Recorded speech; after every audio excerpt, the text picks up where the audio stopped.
Welcome back, everyone. WE are right now in Snake's gym trying to claim their badge so they can make their way to the champion. The Elite Four. There we go. I had it. It was right there, and then I didn't have it. Welcome back. My name is Dom. This is Zach the Fly, not Sly Rusty Pie. And we're about to get into game 2 between WE and Snake. Yes, we are. Yes. And after the first game, you can't help but be impressed by... Notice how I'm completely ignoring him after... I was impressed by Snake. I actually thought they played very well. Yep. I was surprised that they played as well as they did. If you look at their recency with their performances as well, going 0-2 against OMG, that should never ever happen. But WE still showed up to play in this game. I think that in the first game, Snake actually just outperformed them, and that's what we have to look at moving into the second. Absolutely, and I think the draft played a huge part of that. I mean, we heard from the analyst desk a little bit how Snake were enabled to follow up on Team WE, but this time, Snake have side selection priority in this next game. Now, we don't know what they're going to take just yet, but they've had a huge propensity to play towards the blue side once again. Do you reckon we could see something similar from Team Snake in this next one? I mean, it's hard not to put them on red side when you get the priority on the last pick, but then you look at Snake as a roster, right? And generally, they have a priority towards perhaps a stronger first pick. Sejuani in the first game is a very good example of that. And I don't think they put too much priority on getting a last pick as a counter, because FLICKR often in the first 3 picks goes towards a priority top lane. It's something that will have control no matter what. The Swain, the Vladimir, the Ryze even when they flex that between them. And having those flex picks means that you get one strong first pick on blue side, then you pick a flex and a support in the second rotation, and you're already set to succeed. So I do think through the draft, Snake are very well suited to the blue side. Yeah. But also, I think WE love the red side even more. So that's where both teams may have their priorities. And of course, when you actually put that sort of flex priority with the players, Gogo playing Galio late in the draft for in that late game, we know that he also has a very good Azir that he can play. The Ryze as well also stands out. And you mentioned a lot of those flexes. So could we see him be taking Swain? Could we see him taking Camille? Or sorry, not Camille, Sion. Look, I saw FLICKR on my screen and I got excited. Yeah, and for what it's worth, the champions that you mentioned for Gogo were banned in the first game. I think Galio is actually the third one that has to follow, and whilst flexing is a strong idea and concept for Snake to utilize, I think Galio is above and beyond the best champion for Gogo currently, because it doesn't matter what scoreline you have, what CS you have, you're going to survive lane no matter what, and you're going to be relevant in the team fights. You've got a W to be a tank even if you're not, and you build damage. You've got a Leandre's now that will just amplify your damage output in consistent team fighting. It's about getting SOFM and FLICKR ahead, and if they can do that effectively, Galio is a champion that can do that effectively. That's what you look towards. In addition to that, it's also a very safe pick into Xie, who is, he's really been stepping up for the team. I mean, I mentioned before, he's been carrying, getting tons of MVPs. He was set up to carry in this game too, and despite massive damage, FLICKR was able to track him down and kill him in these team fights. So perhaps it might not just be about the laning phase, but looking towards those mid and late game fights from Snake to match WE's propensity to take mid and late game fights themselves. This is still one of those games where I don't like the Shen pick personally. I saw the merit in the Shen, keeping the carries alive, trying to prevent perhaps a combo from the side of Snake, utilizing a Sejuani Braum at level 6 bottom lane or whatever it may be.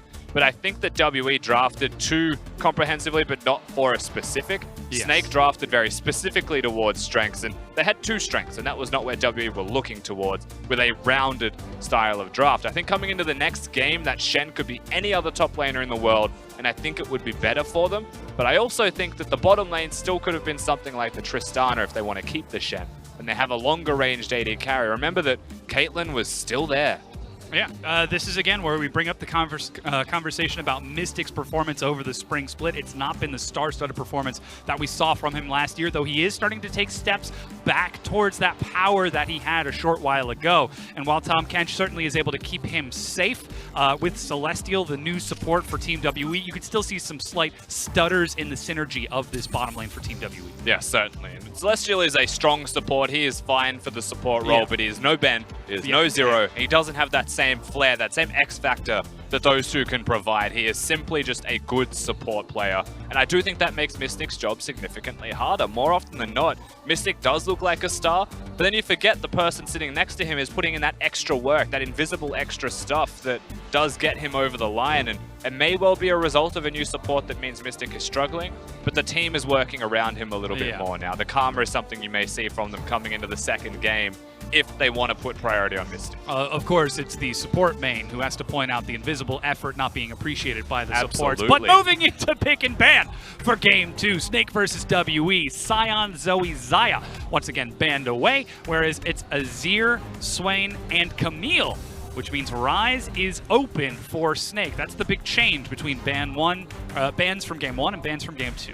Yeah, now I do think the priorities of Sejuani should probably still remain. Sejuani is the better version of Zac as the champion stand, and also did well into the Olaf, as SOFM is a player, does still get priority and knows where to be at the correct time. Magic was exploited for the most part in that early game, so not shocking that you'd see the Sejuani here from the side of Snake. The opposite side though, I still would have a preference towards going the Caitlyn once again in the earlier rotations with perhaps the Tahm Kench, perhaps a Morgana, depending on what you want to do. You don't know your lane opponents, but you know that they've got a Sejuani and Morgana's already good. Well, currently Tahm Kench being looked at by Team WE. It was taken last time around, and it will be taken again by Celestial in order to help keep Mystic alive in these fights. And hopefully Snake will be able to burn through that health once again, but we'll have to see if the draft changes from here on out, because again, the Camille was the next follow-up from Team Snake. They know that it's already banned away. Does Team WE once again prioritize the Olaf, or does Magic take something much more comfortable? Yeah, it's going to be the Jarvan this time around, and it's still prioritizing the jungle position, still prioritizing Magic, even picking his own champion, but thus does leave open the flex.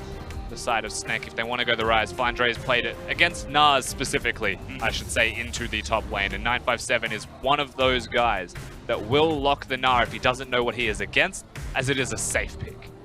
Rise is picked up along with Braum, so again, you mentioned the flexibility of Rise. Still, there's a lot of opportunity for WE to look for counter pick, and they pick Gnar. So, looks like WE don't even want to gamble with it. They just say, all right, we'll take something safe top. I hear you like putting Rise top lanes into Gnar, so we're going to pick that Gnar for you, and we're going to see if you want to do it. It also depends on what the mid lane matchup will be as well. Gangplank even being banned here from WE almost feels like they want Flandre to play it. They want to actually put pressure onto him. Perhaps that is the strategy they're going with, but we'll have to round out the draft before that is a legitimate strategy. And we're still, once again, just like game 1, looking for those AD carries and potentially mid laners from both Snake and WE. Crystal back up against Mystic, bans away the Varus this time. So Snake apparently not thinking that it was the Varus that was the problem. The last game we did see a Kog'Maw ban from Team WE.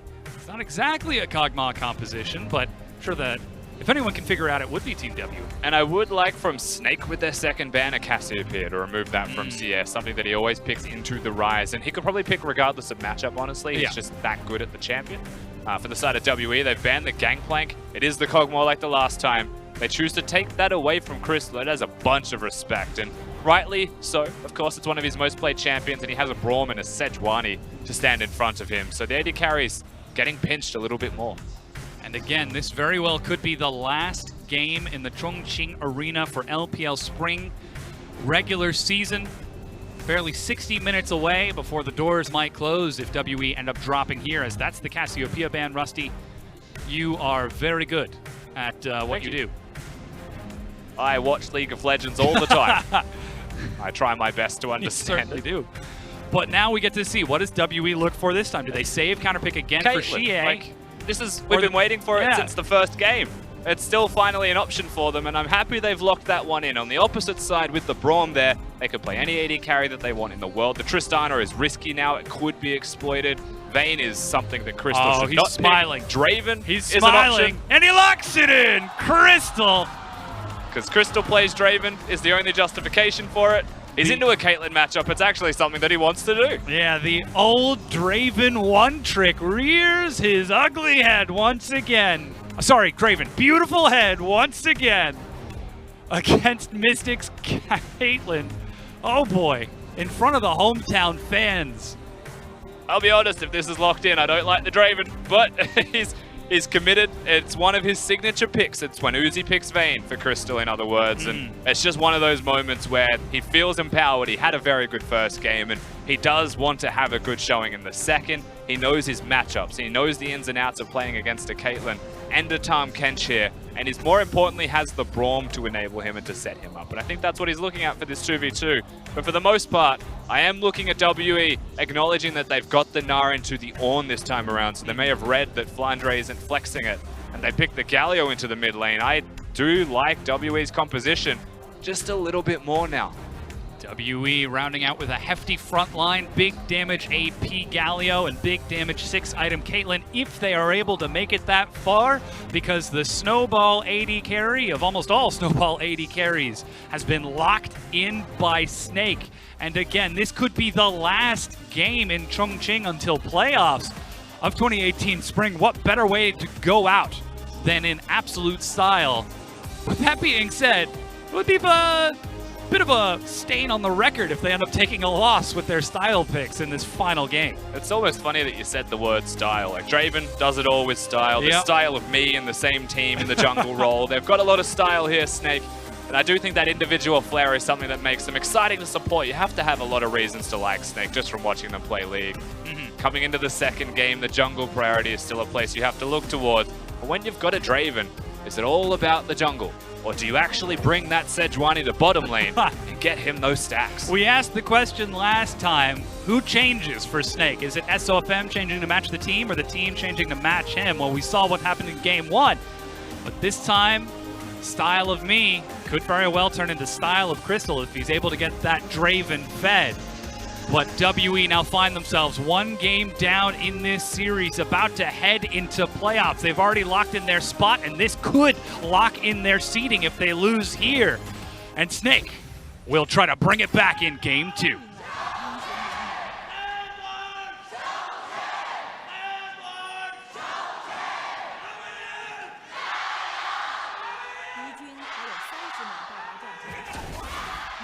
Wait a sec, I saw that fan cheering for both teams. You can support... Hey, I said this last game, right?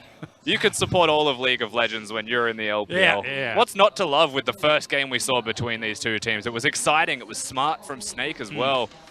Very pleased with what we've seen of them so far. And we do get a chance to look at the masteries, the runes. I did it too. Yep, I will talk about it this time, though, because we've got the Kleptomancy from Crystal on his Draven. The reason that's interesting is between Crystal and JackeyLove, our two prolific Draven mains, they seem to be torn between what is optimal. JackeyLove will always go towards Summon Airy, whereas Crystal seems to have a preference towards Kleptomancy. I can see merit in either. Of course, going towards the Inspiration Tree primary gives you exactly what you need as the full secondary buff that you get for yourself. But at the same time, Airy's bonus damage on chipping away with individual auto attacks at targets is always going to be incredibly beneficial, and it's more damage output than that of just the Kleptomancy. Yeah, well, we'll have to see how Crystal is able to fare in this lane. Again, his performance has been a bit suspect when compared to the top 80 carries of our league. Uzi, iBoy, JackeyLove, even Mystic had a good laning phase, against him in game one.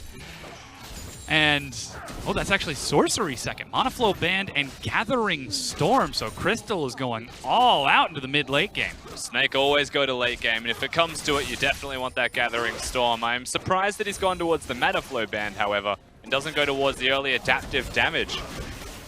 Instead, knows that he's going to use a lot of mana. It is like a Draven to hit level 2 and hard commit to that. But in saying that, I actually wouldn't have been surprised if it was a Presence of Mind or something of the likes to level up and just spam all of your spells at them.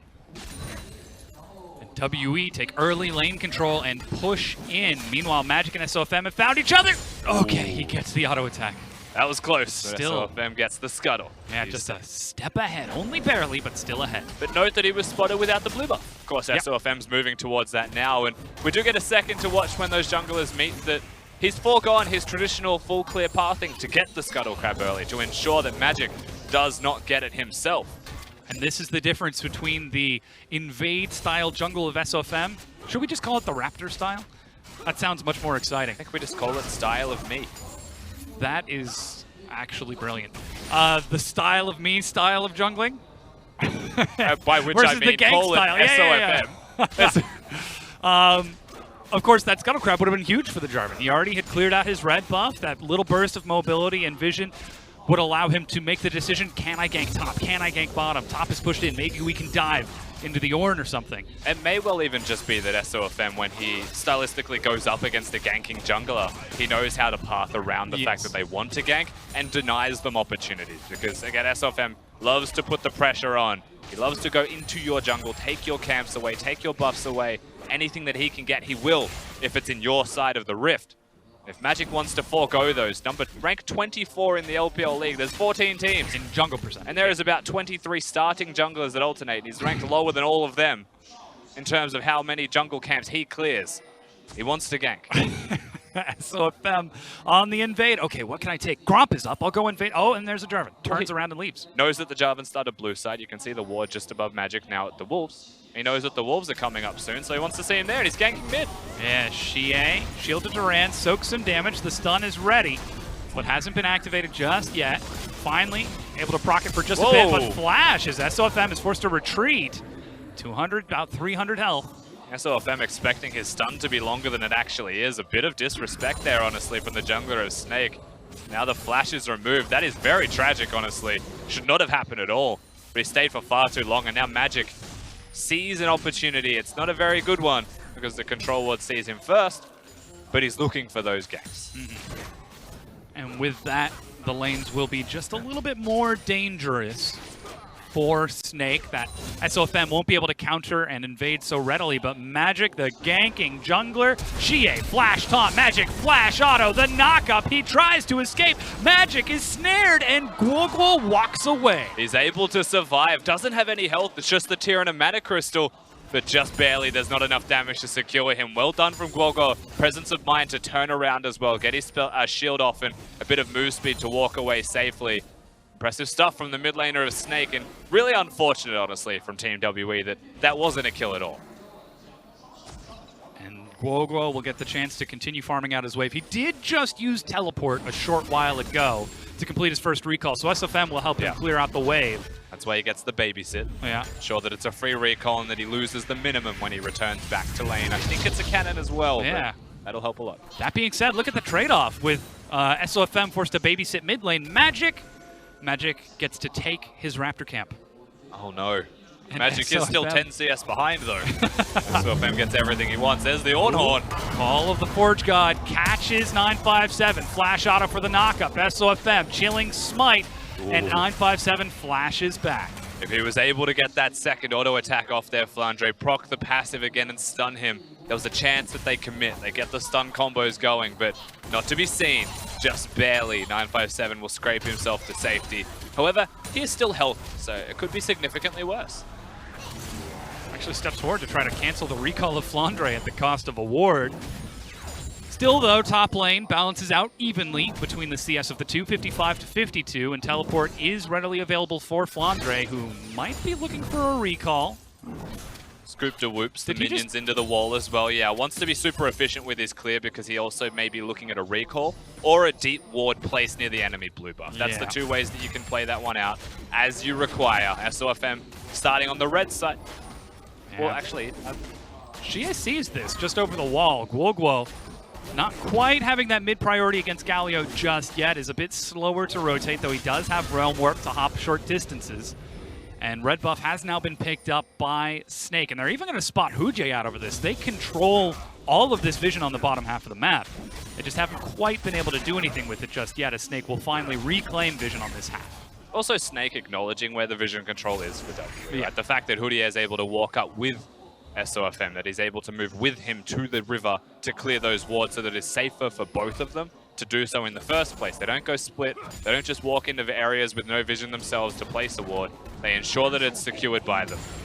They get back to safety with control being theirs. It's the Ocean Dragon that isn't a super high priority, but at 7 minutes in the game, if you can sneak one away, that is a very valuable choice. Absolutely is. But we're not seeing one quite this early on. SOFM... What you doing? Does Xie know? Does he have any idea? He has no idea. She has no clue, but also you don't expect it.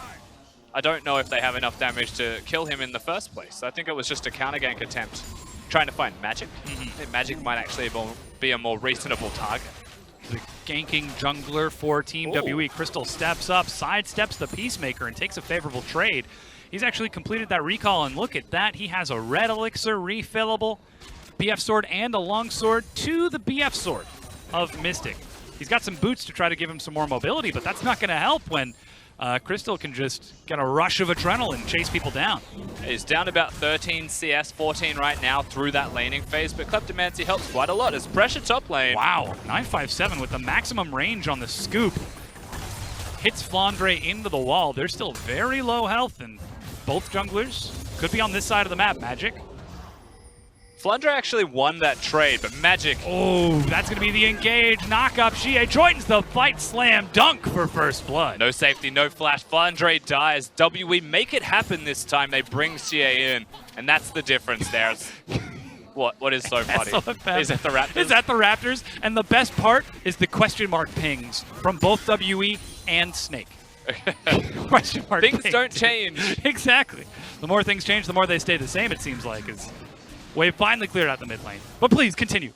The opportunity is there on the opposite side from Snake to get a counterplay in, though, and I don't think the Raptors is the actual counterplay. It's the flash duration of Magic being down. 957, not having the flash, the teleport, or the ultimate himself as well. And Galio not having the ultimate. They could start looking towards top lane when he hits Mininar as a place to gank. Top lane, you say?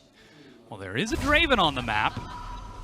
And SOFM will start his recall. I would love for it to be bottom lane as well, but I don't think that SOFM even knows that that is an area that he could go to. But his Krugs are up, Rusty, and he's pathing down towards that side. Well, actually, that's the on my way ping. I also don't think he knows that he has a Krug camp, that he has actually got two Raptor camps. That's fair. That is actually on the opposite side of the map from those Raptors, which did just spawn. You can see the gold difference between the two teams. 300 gold for Xie in the bottom lane. Crystal actually forced to use a heal as he is going even in gold with Mystic. Still sitting on quite a lot of adoration stacks. But remember, even in gold, actually, hang on, SOFM's in mid. Flash is back up for Xie. He's going to hop over, but a stun will catch up to him. That's the Glacial Storm, and Guogo gets a kill. I have a feeling Xie was trying to flash towards his teammates, or at least to a place where perhaps Snake didn't have vision to perceive that they were there, assuming, of course, that he's not going to get alive. Hudier now looking at Mystic, caught by himself. Auto knock-up, concussive blows. The whirling death is set to ignite onto Crystal, and he is forced to turn and back away. Celestial just scares Draven off. Mystic may actually try and use the ultimate here off cooldown, be cheesy, and perhaps get himself a kill if something goes wrong for the side of Snake, so they have to back away. That was a no-heal Draven that was running around next to Celestial, which is why the flash was used. We get to watch this trade in mid lane. The place that I'm looking towards is why CA chooses to use the flash that way. Like, it makes a difference. It's towards Magic, it's towards the Tahm Kench, and I believe that's ultimately why he chose to do it, but he flashed so early just to try and cover distance. Now with the Draven actually pushed out of the bottom lane from the trade we just saw, WE, knowing that the bottom lane is missing, turn and take that Ocean Dragon early on. Suddenly that harass is going to become a lot more difficult for Snake to stick, as WE can just heal it up. You know, we saw just before that Crystal was actually even in gold with Mystic down in the bottom lane. Look at the CS discrepancy between them. That is the result of Kleptomancy. One mistake. All it takes. 23 CS now. A single kill to be secured, though, for Crystal. Suddenly, he's not just even in gold. Shouldn't be the case, but such is Draven. Mid-game power spike, always a big deal, and it does look like it's going to be a Bloodthirster as the itemization choices as well. The classic. That is a lot of damage if he's ever able to really hammer on to someone. Still, though, 12 minutes into the game, it's even in gold. The WE do have that first Ocean Dragon. Looks like Snake are setting up to contest the blue buff that's about to spawn. Magic, well aware of this, shows himself and just hops over the walls. They're trying to collapse straight away, and remember the Draven has no summoner spells. Flash engage onto Celestial. Remember, there's no Fissure, as the stun will lock on. Flandre teleports in. He's found Mystic. Hudier tries to catch up, dashes forward. That's the horn, but Mystic flashes through it over the wall. Crystal gets his first kill and gets all of that gold cashed in. Magic is able to retreat. Crystal is trying to retreat from Xie, but he ends up dying. That's another kill, though, as 957 joined the fight only to die, but SOFM following up with Hudier. The Thraliordian duo catches up. Even Guoguo is getting into this. And though Xie is naturally tanky, it is not enough. Hudier gets a kill, and it's 4-2. No safe place for Xie. Snake able to get all of the picks off for themselves. Yes, Crystal dies, but he gets a kill first, and that's what matters most to a Draven. FLICKR as well on the backside, hitting the flash Q as an Ornn to secure a kill, something that you're not often used to seeing. Let's watch this fight one more time, because Celestial and Houdier, they know the target they want, but they also know that he has flash, so very risky stuff on that side.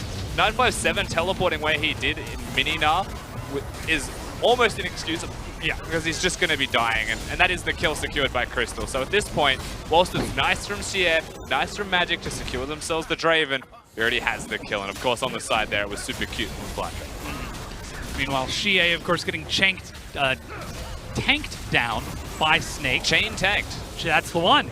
Chain stunned, chain CC'd.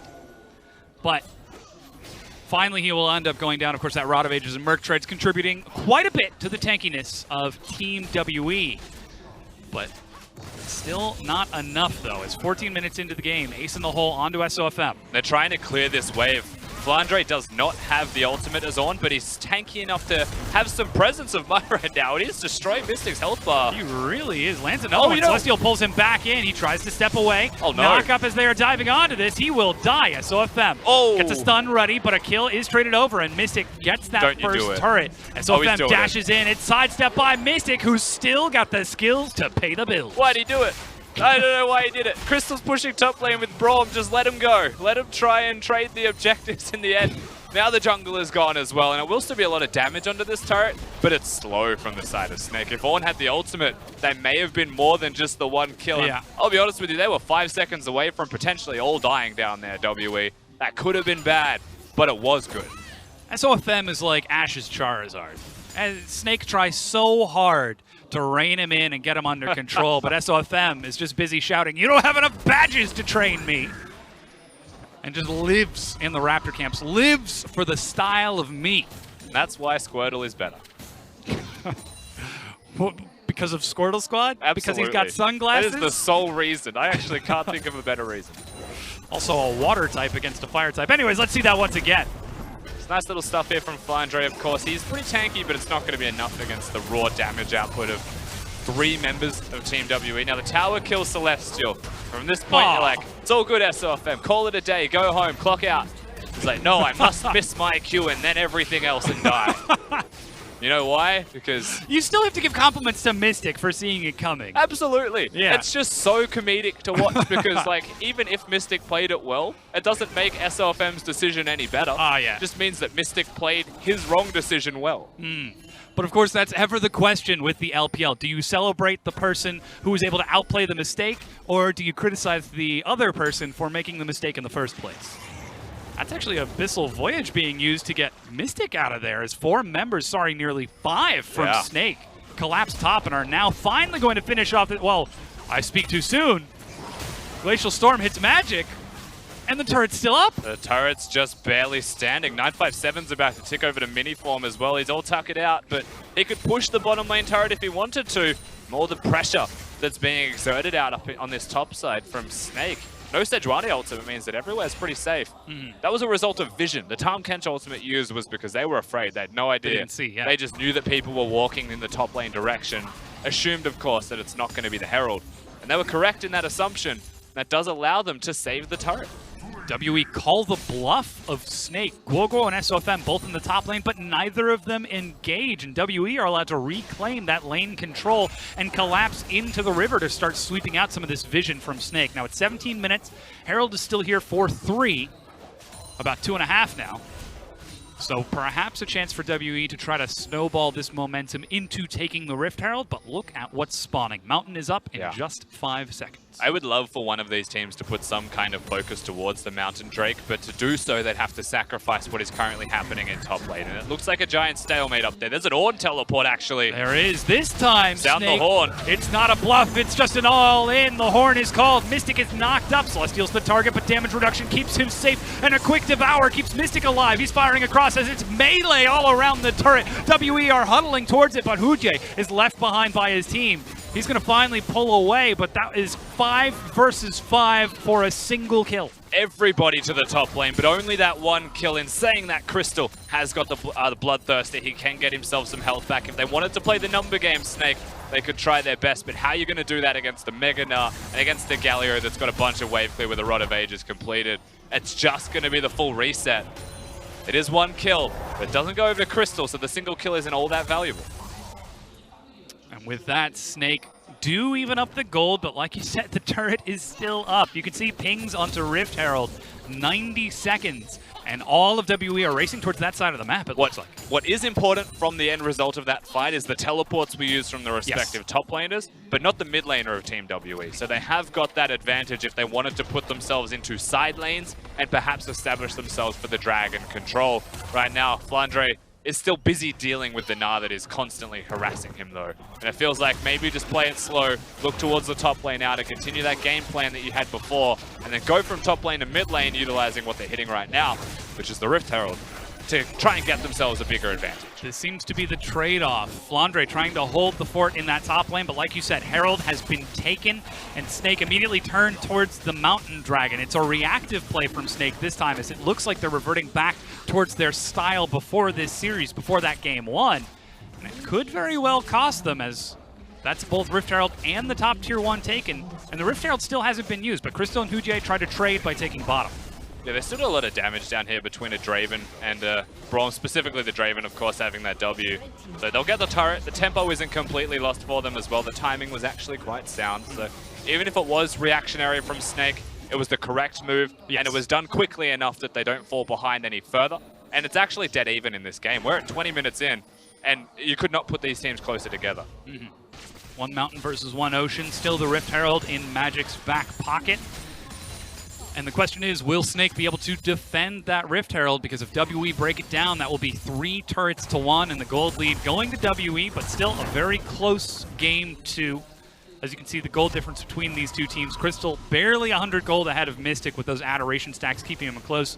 Pretty much everywhere, it's just about even. Just dead even across the board, except for support, I suppose, with just 400 gold, and that's a couple of control wards, so you call that one significant. So then, what's the catalyst? What breaks this game open? Is it a Baron fight? Is it a misplay from these teams? Because we've already seen they have shown a propensity towards 5-man stacking. Okay, this could be it, yeah.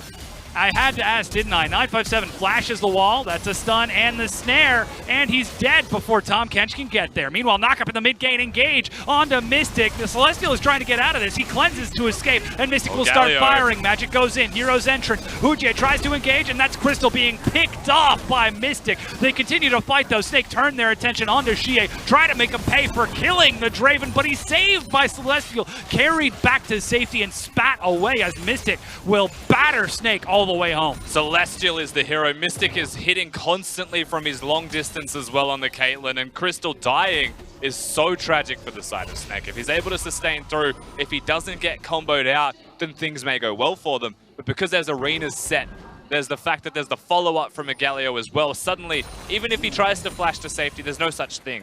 In that fight, he had no summoner spells. If the Galio ultimate is on top of him, he's with no choice but to tank it. And that is why he's ultimately going to die in that fight. So past that, we get ourselves at a pick. It's a nice trade in the end. Nothing really comes from it that's super meaningful. What we have to look towards is, again, what actually breaks the game open, because it looked like it could have been good from Snake. Looked like they might have been able to, but they weren't. The response was already happening in the middle lane reactively this time from Team WE. I think it's actually to do with compositions. That's the place you have to look towards. The Caitlyn at 6 items, very dangerous. Galio building AP is also going to be scaling up super well at the 3-item mark. We're in. There it is. We have to watch it. This is the replay. So it's actually Snake engaging in 2 places at once, both in the mid lane and the bottom lane for 957. Yeah, I think they were just feeling it because they got the pick, but the fact that Magic's able to have a very good combo with Xie just makes you wonder why they were at all. And they're doing it again. Celestial has been found trying to protect Magic, and he has been found wanting. Another kill for Snake. And they'll take the 1 kill. That is still a good kill for them to get. What happened last time is Snake pushed too far for the second, for the follow-up, for the further engages. We have to watch how they play this one out for the second time. Will they be more reserved? Crystal has the flash available this time as well. If he wants to get out of that wombo, he can. That's backwards. Thank you for pointing that out. There was a serious problem, it seems. It really was. We're having to pause the game, perhaps as a result of this. But you can see the players on your screen right now actually putting their heads in their hands and taking a deep breath, because This is a close series, Rusty. This is second place versus potentially fourth, and neither of these places has been locked in, as these two teams are still fighting with BLG for third, fourth, and second in the LPL. Certainly is, but WE on the back foot as well in the second game. Getting caught out of position a couple of times. Snake already 1-0 up, so WE are the ones that need to bounce back, and that's the thing. The WE composition is very strong. Yeah. I think these comfort picks may well be enough for them to continue to get it over the line, but with the way Snake are playing right now, with the constant exertion of aggression, how do you actually deal with that? How do you actually come back from that position? The Tahm Kench can't save everybody if it's the Tahm Kench getting caught. That has now happened a couple of times. Generally, it's the full elixir that get your Pokemon back up to full health in these extended fights. But we don't have those in this game. We've got potions that slowly tick up, and there's no Soraka, there's no Tarek to get people back up to full. Not in this one. No. Not in this one. We've got our tank support, such is the meta, of course. Yes. We don't get the opportunity to see Soraka. I, for one, am happy about that fact. The less we get to see Soraka, the more that I am a pleased man. No one ever wants to see that. Not even the battle Soraka? No. Oh, you wound me. That's the what is it? The Snorlax strategy? The constant rest Snorlax? I'm actually not familiar enough with the competitive side of it to know what the strategic parts is. Probably not a full competitive strategy. All I know is that Squirtle imagine. and Mankey are top percentage. Oh yeah, absolutely. Mankey is up there. He steals Ash's hat. Yes, it was a peripheral issue with Celestial that we're trying to get resolved while we're in the middle of a Pokemon discussion. Hopefully we get that one done soon. Should only be a couple of minutes. Yes. As most of the teams, whilst they have peripherals, will always have spares ready to go. Backups, yep. In order to change out and make sure that your settings are ready to plug and play and get right back into this game. Because again, this is a very close matchup. We've already spoken about how close the gold is between these two teams, but Snake, this could be dangerous. We've talked about what can open this game and sort of explode it, these big fights.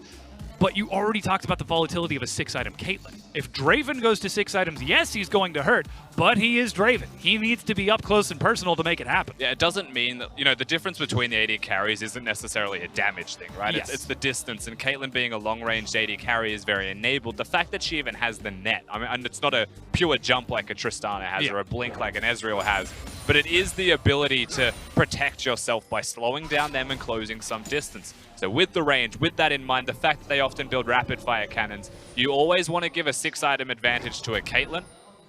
On the opposite side, Crystal just has to play perfectly, but then the draft is designed to kill him with a wombo, with the WE special, no less. The Jarvan Galio. And the Mega Gnar this time as well. Drop the Gladiator Pit, which I'm sure Draven is a fan of, but then suddenly 3 people end up leaping in. And that's no longer a fight that Draven wants to be a part of. Still, though, the players did just get a moment to breathe and relax, allow them to reset their mental states. Will we be seeing an accelerated pace from here on out, or will things slow on out? Well, it's usually going to be an objective-based pace with the Baron alive and available. In 1 minute and 30 seconds until that Mountain Drake. So that's what you're looking towards. You'd expect just vision control and perhaps the opportunity to generate a pick here and there that will give them the objective for free. But Baron's number 1. Unless you're Snake, in which case you're kind of split. Do you want a second Mountain Drake? That's a pretty good stacking buff to get. In fact, that secures your Baron significantly faster. What we have to look towards now, their vision is set in a very neutral position. Do they actually push that up? Do they put priority towards the Baron and then just sneak over to the Mountain Drake? Is that a thing that they may look towards? And I would actually prefer that, especially if Gorgor gets a blue buff. Currently, he's on the opposite side of the map from a blue buff, though one has just spawned by SOFM, so perhaps he could try to roam up there. He's hanging out bottom, might be looking for a pick onto 957 again. I think what you mentioned is exactly what we're going to see here. Go to the enemy blue buff, but it's dangerous. They need to know that it's safe. Thankfully, a Scrying Orb is prepared earlier. The Ariel also had a blue. Yes. He's just come from his own one. So blue to blue, and then from there, watch out, Flandre. Yeah. Again, Flandre is looking a little hot on these buffs, these jungle camps. You got 20 seconds till the Dragon. The pick comes first. That's the Ornhorn. Who's the target? Knock up onto 2, but Celestial saves Mystic. Spits him back out. Shie flashes in. He's caught up to the Draven, but Draven kites it out. Crystal autoing a minion to get some health back. Whirling Death. Shie goes low and dead. There's the arena, but it's not the combo. 957. He doesn't have flash to get into the pit. He sweeps it back, but Crystal is still kiting it out like a madman. Adrenaline surge, keeping him in pace as he just kites it around. Celestial eats an auto and goes down. Another kill to Snake as they chase it forward. And the flash! Crystal's feeling it! He gets the kill! Realmorph for the dive, but they go too deep.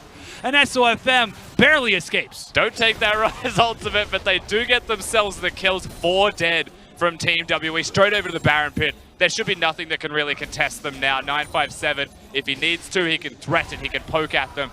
There is a lot of missing health bars actually from the side of Snake. In the best case scenario, control vision, recall, then run straight back to the Baron pit so that you've got the advantage outright.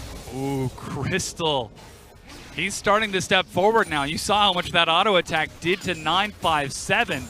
And again, how he was able to maneuver in those fights. He is the Draven main for a reason. Yeah, he's stepping up to the plate right now. Of course, the fight happens with Celestial starting with the W, making sure he devours Mystic. And Mystic is free hitting pretty much the entire time for as much as he can. But unfortunately, he's just going to be hitting the tanks in the front line. So meanwhile, Crystal is able to take apart Magic, take apart the Draven, and 957, he tries his hardest to make the big plays and actually scoop them towards his team. But because the scoop didn't get a kill, there was no counterplay afterwards for Team WE. There was no reactionary movements, and the flash was there the entire time from Crystal. He played that one out excellently. And with that, Snake win another fight against WE just off the back of it. You saw they took the Mountain Dragon on that bottom half of the map. Now they might be ready to look for another. The other place we have to look at, whilst we were complimenting Crystal in that fight, you have to keep your eyes on Guogwo because he is having the game of his career right now with his positioning, with his team fight navigation as well. Honestly, this Rise is stepping up and showing why I put him so high on my list. So why is it, Rusty? Why did you put him so high? That's not a conversation for this current state. But I do think it's his team fighting at his strength. Okay. Well, look at that. A team fight composition, a team fight carry. And now Infinity Edge on that Draven and Rabadon's Death Cap on the Rise. They are ready to re-engage onto WE and force another. He's actually turning and engaging the Baron. He's shielding himself up from the Baron. They were backing away from it. There Rise passive gets him out to safety. Snake still grouping around the middle lane. They've broken the turret to a very small amount of health. Of course, it needs to be knocked down before you start the Baron. Or WE have such a small distance to cover between the mid lane and the Baron. It's very safe for them to stand here and just expect Snake to do it. Yeah. You can see Snake are hunting for a pick, clearing out as much vision as they can. SOFM and Flandre just moving back and forth, ready to engage with the Glacial Storm, Call of the Forge God. And it's an easy follow-up for Hujie to get there and lock someone down. And on the control ward counter between these teams, with Snake already having established vision, there is one left for WE. They have to actually put their face in it to check. Look at how much damage they did in just a short time. SOFM will trade his health for it, but if that was a test, Snake now have got that timer down. If they ever find themselves alone with that Baron for 8 seconds, that's enough. SOFM. He doesn't have a Warmogs this time around, and he is very chunked out. So that test is actually a fail from the side of Snake. They lose a turret, they lose wave control, they have bottom pushing against them as well. Flandre has to go down there and answer that. It's a big mistake from the side of Snake whilst trying to secure that vision control that just buys WE complete control of the river. Now 29 minutes into the game. Teleport's ready for Flandre. You can see he's still sitting just outside of vision. Just in case WE wanted to look for a fight. Magic is ready to drop down the arena. It's recall 957 has teleport and Shie has Hero's Entrance. But like you said, WE aren't looking for the fight. They remember what happened the last 2 times, and instead they're going to play it safe. They actually just have to recall for wards or they'll have no control of the Baron. So if they don't go now, they'll be sacrificing the mid lane turret for it. In fact, they're sacrificing potentially the Baron. That was very... That was unnecessary. Snake could have just got a turret. Instead, Gorgo's like, you will not. This is my turret. I laned against him. I'm going to be the one that finishes it off. Look at SOFM and the player cam speaking so vehemently. Yeah, but what about the Raptors? It's got 3 whole wards. That was value right there from SOFM. Yeah. Mid lane turret stands though, Dom. It does. It's still here and pushing in towards it now that everyone has come back from their recalls is Some risky business. So Snake, they just don't get the turret they're after, but they have set up bottom lane. Their side waves are there. Their vision control is still established. They want to use the Sejuani and get a pick. They can, but it has to be on Tahm Kench, and even then he has cleanse now. Hard to do. Certainly is.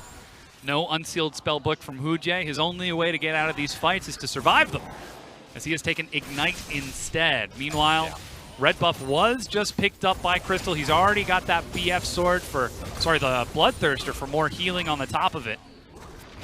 They really want this. And that's the call of the Forge God. Guoguo steps up and finishes off his own turret. Actually not a bad trade in the end to use just the Ornn ultimate to zone them away and secure the turret, but it's amusing that that is what it actually takes after the Ryze ultimate threw them into the Baron pit. They had to walk back, they had to bring Flandre, they had to use the ultimate just to get the mid lane outer turret that was already there for them earlier. But now Snake, they've got it. They've been able to control the map a bit better now. They can actually push forwards into the enemy Raptors area. It's a bit safer than they were before. And that's what we see already. One ward right on that Raptor camp. Xie and Magic just over the wall. Remember, it's double mountain. It doesn't take a long time to take this down. That sweeper doesn't spot this. Magic's here. Finally, it's 3,000 health. Teleport is ready, and 957 is Mega Dart. The Coliseum is dropped. This could be the Wombo. Everyone evacuates, but 957 catches up to Flandre. Flash done onto 4. Hujie tries to save it, but his team has been blasted. Baron picked up by WE on the backside. Vanessa FM will die to the ace in the hole. WE just hit the combo of all combos. They get the team fight, they get the Baron, they get everything and more straight down the middle lane. What a chaotic fight that starts out from Snake, but what a clean ending from Team WE. Rusty, could this be the game? Now, there are 4 turrets between WE and the Nexus, but it's 30 seconds on those death timers. We're 32 minutes in. There's no Baron, and WE are grouped up. 957 is working out up top. I think the fact that they didn't bring 957 means that it's not going to be the game, but instead maybe 2 inhibs, may just be the 1 inhib if they're able to get this and get out as well. So still a big fight victory for them. They've put themselves ahead. They're in the driver's seat. They've got the gold lead. They are set to succeed. And that's the Wombo combo. Snake group up as 5 Magic. Just sets it up. Xie just knocks it home. 957's the man you have to look towards as well. That flash taunt from Xie, the perfect timing with the Gnar. You could not ask for more from Team WE, the team fighting team, when it comes to team fights. And they absolutely take that fight. And like you said, the map suddenly opens up quite a bit more. 60,000 gold to 56, only a 3k gold lead for Team WE, but Infernal Dragon has just spawned. This is the last Elemental Dragon of the game, and Baron is still ready for 2 whole minutes. WE might be able to utilize some split push to try to break open the map. And what's amazing, Dom, is that they engaged with Magic. But he was the one that actually set that all up. Getting a 5-man Cataclysm, being able to kick off a fight like that and just make it easier for the rest of your team. What a difference it can make, again, when these junglers, when the support players, the auxiliaries that didn't exist for quite some time, their substitutes and their newbies, when they actually show up, what a difference it makes to WE. Now another tier 2 is broken. Guoguo pushed up top all the way to the tier 2, so he's not there for now. Call of the Forge God is used this wave. Celestial takes a few hits to be the target, but the wave is cleared out very effectively.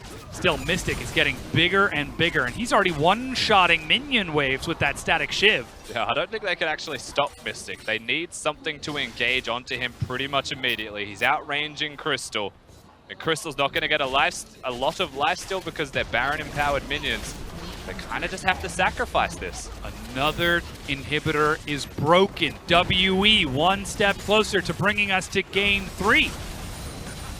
Crystal clears out the wave, but WE, they've still got 60 seconds on the Baron. Now the map has been largely cleared, so there isn't too much more else for them to do outside of just continue to ride these minion waves towards Snake's base. You'd have to actually expect something very special from Snake to even keep themselves in this game from the position they're currently at. It feels like with the team fighting prowess of WE, through the players, through the composition, and the fact that this Caitlyn is now 5-1 and 3, Mystic is having an absolute barn burner of a game for himself.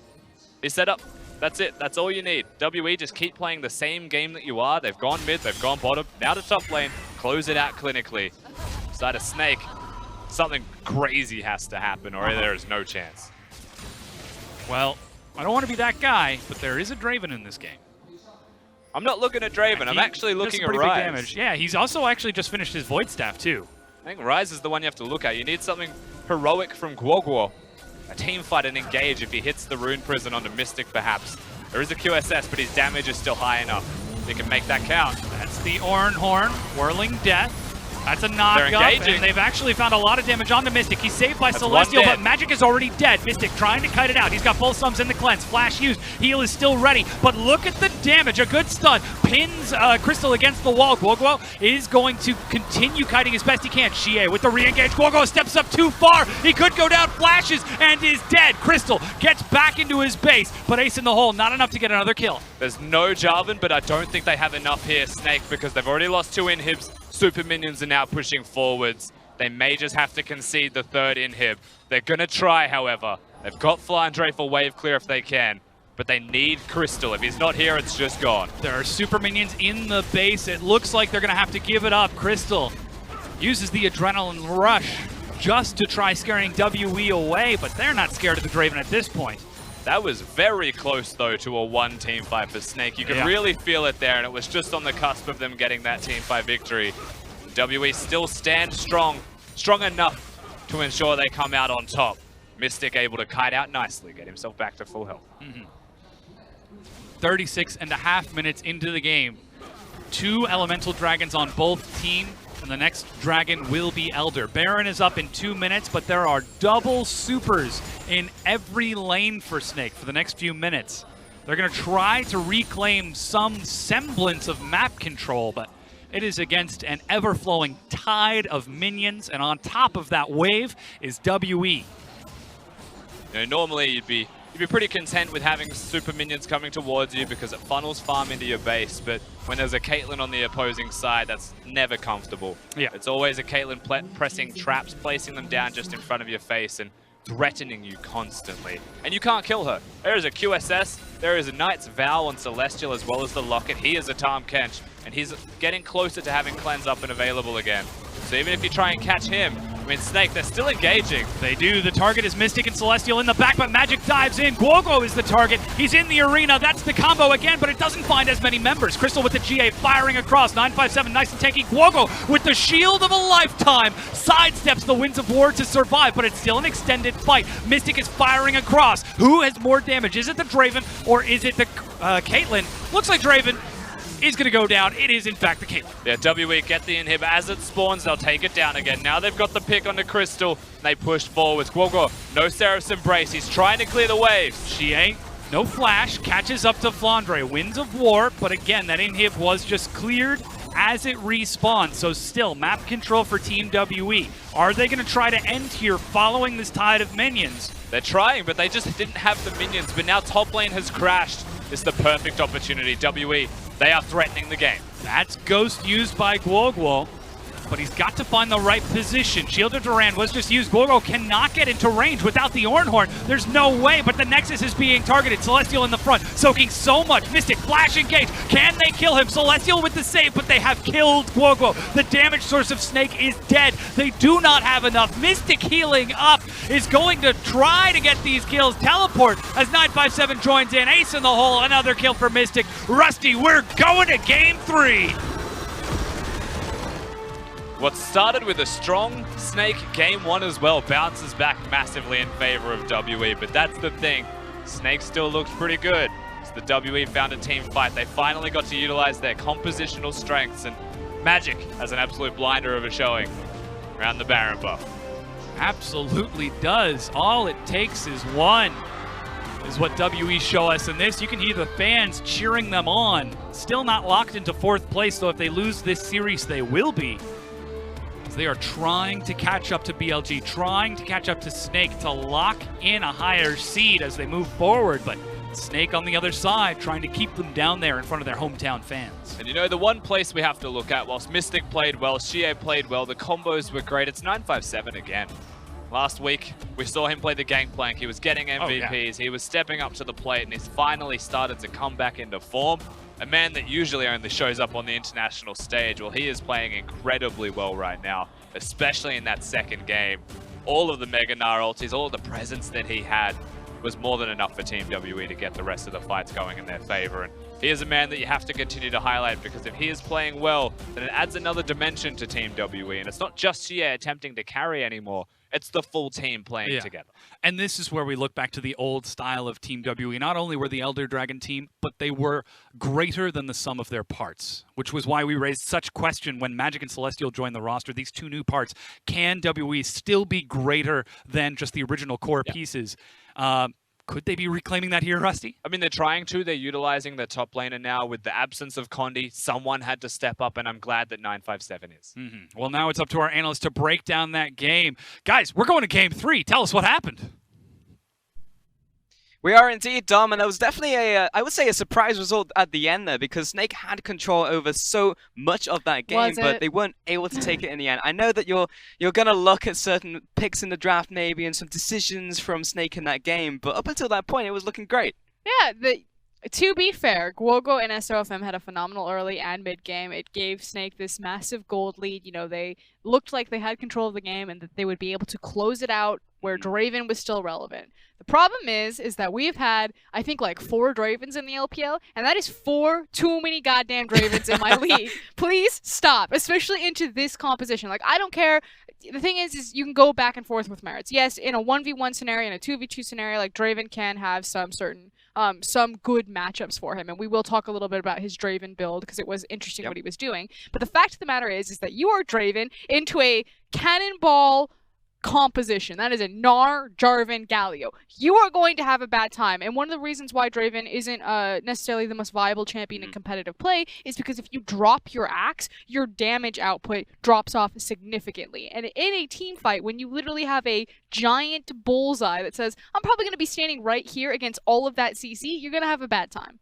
Exactly. However, he did try and itemize around that, though, and we saw that from the start. He kind of went a bit with the OG build, which is you go for the Bloodthirster or you look for, like, the Death Stance, and then he went immediately into the Rapid-Fire Cannon, trying to get around the problems that he had. Yeah, and the thing is by going for the Rapid-Fire Cannon, like you're saying, he's looking for those one hits. So, again, if a problem with Draven in competitive play is that if he drops one of his axes because he can't move so freely around a team fight because other or competitive teams have better zone control than you would necessarily see in solo queue, then if you itemize just for that one-hit wonder, then you're basically looking at just like one-shotting someone. Yeah. Exactly, and we actually managed to see that in a couple of fights there as well, because he walked up to Mystic, actually two-shot him. But that's what you're looking for every single fight, and you're kind of relying on the fact that the squishies are going to be somewhat out of position so you can even walk up to them in the first place. Yeah, and then of course running the Klepto Mana Flow ban, we were talking about this a little bit, Pulse. The idea is that he wants to press Q to proc the Klepto, and so by having the Mana Flow ban, he's able to do that pretty standard in lane. Yeah, because he has to do it more than the standard Draven who just wants to click it all the time. Even if he you have two axes, you still want to hit it so you get the Kleptomancy proc. So I like the idea and the build there from Crystal, and as we said, it worked for most of the game up until it didn't. And I think we have to shine a light on the fact that at the point where it didn't, around that Baron fight, and it was just a massive wombo combo coming out of Team WE, and this was what you were saying to me, it was like their composition, it's turned online. Yeah, and it's also the old school WE composition. I mean, this is their 2017 World Comp. The 2 most played champions in the LPL last year were Galio and Jarvan, and WE were the signature team that played this. So, you know, new faces, but if you cover up those nameplates, that's Conti and Xie, and that's exactly how it works. Yeah, new faces, same WE, but that's the impressive thing. The fact that, you know, I mirror what the casters said. The fact that Magic has had a great performance in this game, but not just in this game. He's definitely been ramping up as a jungler, and, you know, to fill those shoes of Condi, it's almost an insurmountable task for no matter who you put in that role. It's like you throw in someone who has to replace Ben and Condi, like, with that family kind of team, like, you gotta do the impossible. And I know, like, I want to build up Magic. I think he is doing a better job, but ultimately I have to give all praise to Xie. We had an interview where we brought up Celestial the other day, and there was a stalled out game, and then suddenly everything exploded, and it was Celestial that made the pick, and our question was, who made the call to grab that pick? And his immediate response, Xie.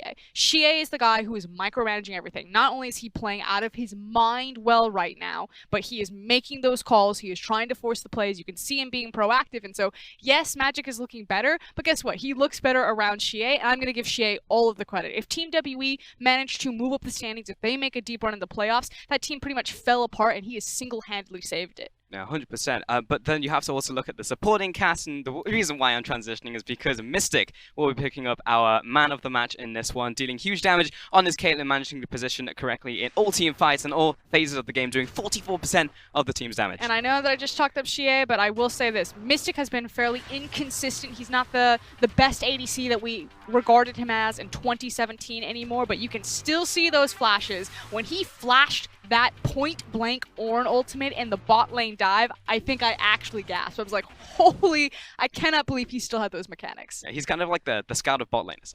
You know, inconsistent, but when he hits real hard. He was able to knock it home, and that's really the power of WE. The fact that the backbone of the team has managed to step up where there have been gaps in the roster, I think is probably the most impressive thing that I've seen all split from any of the teams. I just can't believe that they still get away with playing the exact same compositions. I mean, Yeah. I understand that you have one trick and you do it really well, but eventually someone has got to knock them off their plateau. Well, apparently not, but Snake are going to give it the old college try as they head into Game 3. For now, though, we are going to head to a quick break. We'll be back in 2.